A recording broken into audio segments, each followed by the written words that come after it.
So this is your Indeed Coming Soon plugin. We are now in the dashboard, and all you need to do is go to the Indeed Coming Soon menu link. So here it is.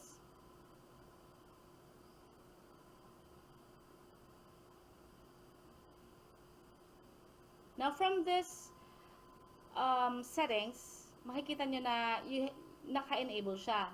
It means if you wanna have a maintenance page sa inyong site, or if you wanna put your site into maintenance, then you have to enable it, and then you can choose which of the two designs here.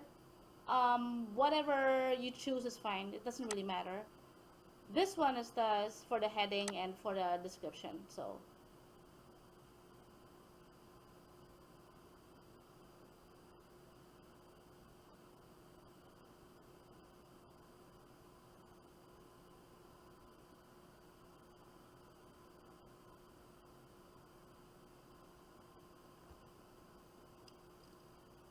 and then we go to the next setting, which is the timeout. So we can see here that you need to set the timeout date, basically.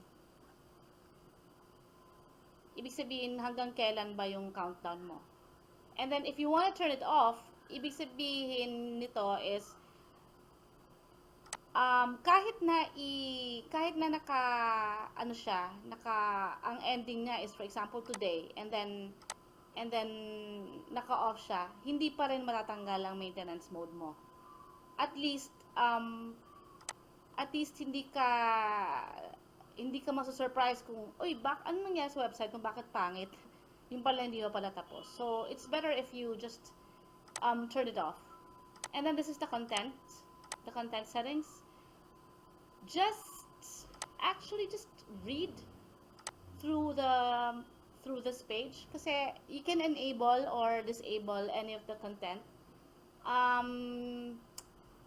May nakikita kayong enable dyan. If you click it, yan, pag maklik mo yan, ibig sabihin may enable yung link na yan doon sa inyong maintenance page. So merong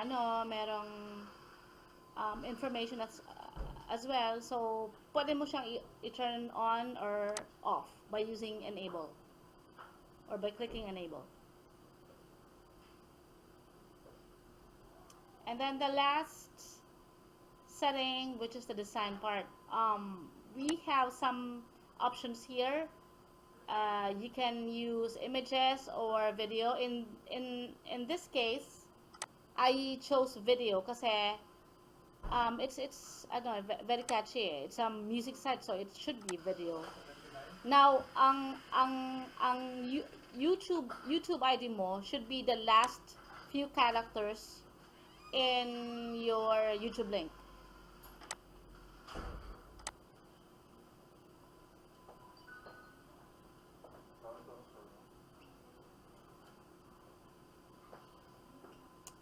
So basically that's it.